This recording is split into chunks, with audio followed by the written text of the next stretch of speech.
Yes, I had 4 kids by the time I was 26 years old by 3 different men.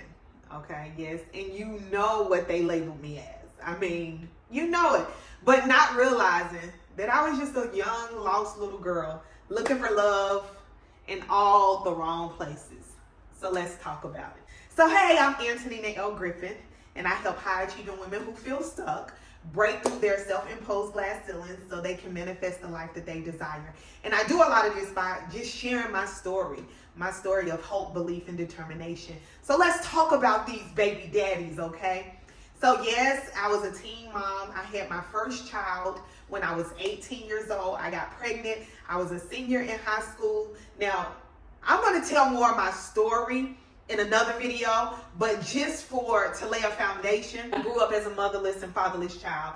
So I had no mom, no dad. My grandmother who raised me, she passed away when my son was just 3 months old. So I was 18 years old with a 3-month-old baby and zero guidance. So I went through life just trying to fill a void, looking for love in all the wrong places. And I just found myself in different relationships. And I know hindsight 2020, people will say, well, why did you use protection? Why you didn't do this? Why you didn't do that? Yes, I should have, okay? But I didn't, because I thought, these men love me. Yes, after the first one. I thought the second one loved me. And yes, after the second one. I thought the third one, but that just was not the case. Life was very, very, very, very hard for me. After my grandmother passed, I just didn't know what to do. I was staying in her project, the projects that, I was born and raised in. I had my 3-month-old son. My little brother was 16 years old. My sister was staying with her dad. But anyway, fast forward, it was hard.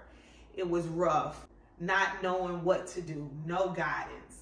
Nobody to tell me that they love me. Nobody that really cared. And I was literally left to figure this thing called life out by myself, right? I tried my best to do the best by my kids. So I was in the streets. I hustled.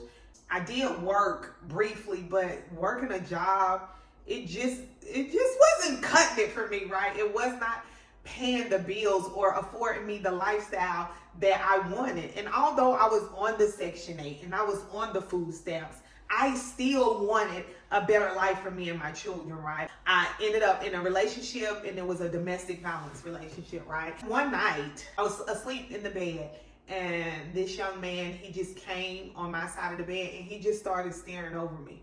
And you know how you sleep and you just feel somebody over you, right? And I felt like somebody standing over me. So I woke up, and he was standing there just staring at me. And I was like, what's going on? He said, you had a baby on me. And I'm like, the baby is 8 months old. So this was a guy I dated. We broke up. When we broke up, I got with another guy, got pregnant. But in the middle of my pregnancy, I got back with that dude, okay? So he said, you had a baby on me. Now, mind you, the relationship was going well. But let me just pause right there, because prior to us getting back together, we broke up because of the violence within the relationship. But we got back together, and I thought he changed. Like, everything was going well. He was loving on me, loving on the kids. So I thought the young baby that he was talking about, he would sit in the rocking chair and have her on his chest in our apartment. So life seemed like it was okay until this moment where he just snapped. And one of the things that I'm reminded of is this. When my mom passed away when I was 9 years old, right? And one of the memories, or I really don't have any memories of my mom, no vivid memories of her. But one of the things that I do remember is this. I do remember men putting their hands on her. I do remember hiding behind couches and, scared because I see what men are doing to her. And even as a child, I made a vow that is never going to happen to me. No way is a man going to put his hands on me until I found myself in that situation, right? So this particular night, he just stood over me and he was like, you had a baby on me. And I was like, yeah. in this moment, I immediately got scared. And so I started saying stuff to him that make him feel good. So I started saying, yeah, but you've been so good to the kids, and you know, you've been so good to her, and just trying to stroke his ego. And then it just started. He grabbed me by my feet and drug me off the bed. Now, mind you, we had a high bed, okay?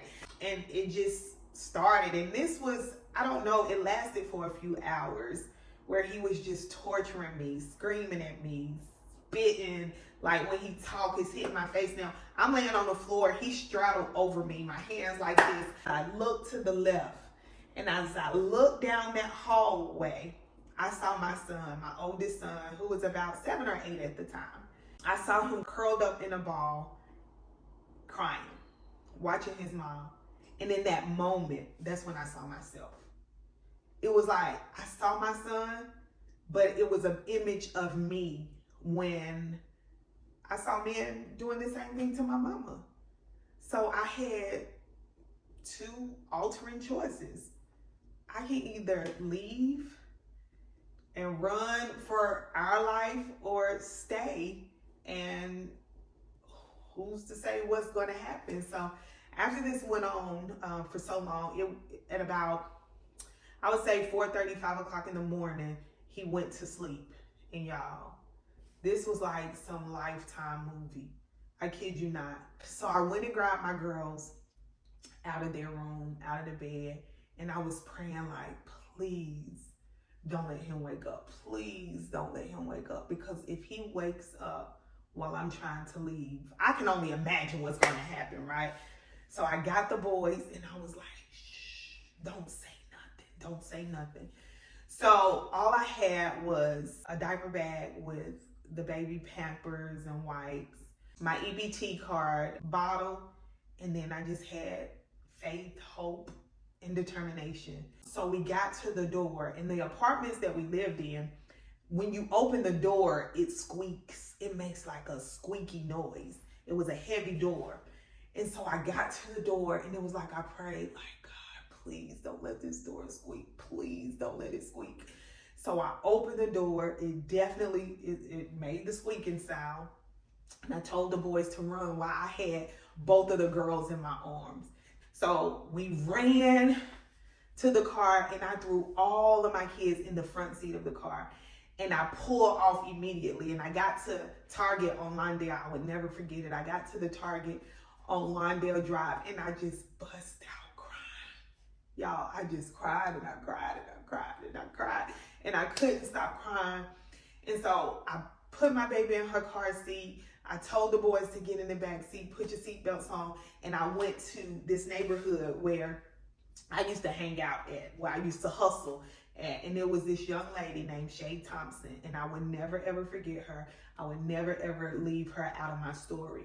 She stayed underneath my aunt. My aunt stayed in these apartments at the top in St. James apartments, and Shay stayed beneath her. And I pulled up and I saw Shay. She had a Mustang at the time, and I saw her car there, and she worked at the Jewelry Inn here in Greensboro at the front desk. So I'm like, I don't have any money. I don't have anything but me and my kids. So I went to her house. I was banging on the door, and she came to the door, and I was like, Shay, can you please, this is like 6 o'clock in the morning, can you please give me and my kids somewhere to stay? Can you please give us somewhere to stay? And she was like, what's going on? And I briefly told her. She put on her clothes, got in her car, she sped off, and I just sped off behind her, and she took me to the Jewelry Inn. And at the Jewelry Inn, I guess the rooms were full, so she put me in a room where it had a big, long conference room table and a Murphy bed that pulled out from the wall. And I closed all the blinds. I put my kids down. They were still so sleepy. So I laid them back down, and they fell back to sleep. And the only light that was shining in there was the light from the hall up underneath the door. I had the blinds closed, TV was off, and I sat at the head of that table, y'all. And at the head of that table, I was like, I started praying. I started crying, and I said, God, if you get me out of this, I promise, 1, I'm going to make you famous. And 2, I will never, ever, ever go back.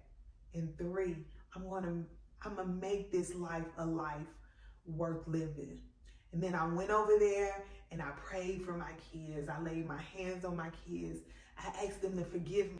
Like, forgive me for putting you all through this. Forgive me for allowing y'all to see this. I promise Mama is gonna make it better. Mama is gonna make it better for you. And we were in that hotel. I can't tell you exactly how long, but nobody in my family knew where we were. Shay did not tell anybody where we were. She checked on me. She just kept my little secret. She didn't bash me in the streets, but it was that moment while I was sitting there and I had the altering choice. Do I stay gone, leave everything that I had in that apartment and start all the way back over? Like, what do I do? What do I do in this moment? God, I trust you, but I have nothing. I have absolutely nothing but my 4 kids and this EBT card. And y'all, I made the decision to never ever go back. And I have not seen that man since then. Since the day I left him, I have not seen him. And it's been, 20 years later? But since then, it was like after that, I began to dream. I began to believe that I can do it. Like, I'm not gonna make excuses for myself any longer. No, I don't have a mama. I don't have a daddy. I'm on the system. I don't have a grandma. I don't have support. I have these kids. Like, but what am I gonna do?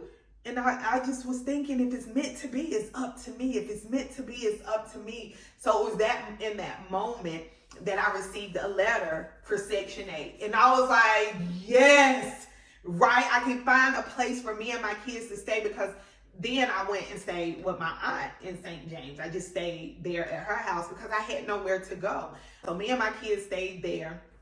That's a whole nother story. I'll tell you the time about when that apartment got shot up with me and my kids in it. Y'all, I have a story to tell. So y'all gonna want to tune in to this YouTube channel, because I'm gonna show you how I made it against all odds with my story, with the mindset that I have today. I went from a single mom with EBT to creating Legacies. I went from Section 8 to living a life that I only can dream of. I went from, hustling to having a team and earning multi-6 figures a year. My life is just absolutely amazing. I had those 4 kids, 3 baby daddies, 2 altering choices, but I had 1 unyielding determination. I was determined to win, y'all. I was determined to win. It's 3 valuable lessons that I learned. Number 1 is the power of choice. We have a choice to change the direction, the trajectory of our lives. We have a choice. We can't allow circumstances and situations to keep us stuck. We all have decisions that we can make, and these decisions can change our lives for the better. Number 2, resilience is built, not born. I was not born with this resilience. I went through life. I learned lessons from every single situation. I used to make excuses. Excuses only pleases the ones that make them. So I was making excuses, but it was keeping me stuck. But once I figured out the lessons that I was supposed to learn in every situation, it made me better. It made me dream bigger. It made me want more for my children. And it made me resilient. Number 3, we got to define our own success. I couldn't look at other people's story because my story didn't match theirs. But because my story do not look like your story or his story or her story, does that mean I can't have my own success story? No, that's not what it means. It means that I have to define my own success on my own terms. So y'all, this is just a beginning part of my story. We're going to be talking about the lessons that I learned from the void. Like, there's so much that I'm going to be sharing with you. And I'm also going to be sharing with you different mindset hacks that I use to get me to where I am today. So yes, I am that mom who's happily married now. But before, I was a single mom with 4 kids, 3 baby daddies, 2 altering choices, but I had one unyielding determination. And that unyielding determination was for me to win. And in order for me to win, I had to look within and do the work. And I'm so glad I did, okay? So I am Antonina L. Griffin, and I help high-achieving women who feel stuck break through their self-imposed glass ceilings so they can manifest the life that they desire. In other words, I help women create their own deja vu, and you can do it by using your story, your imaginations, and the words that you speak out of your mouth. See you on the next video. Bye-bye.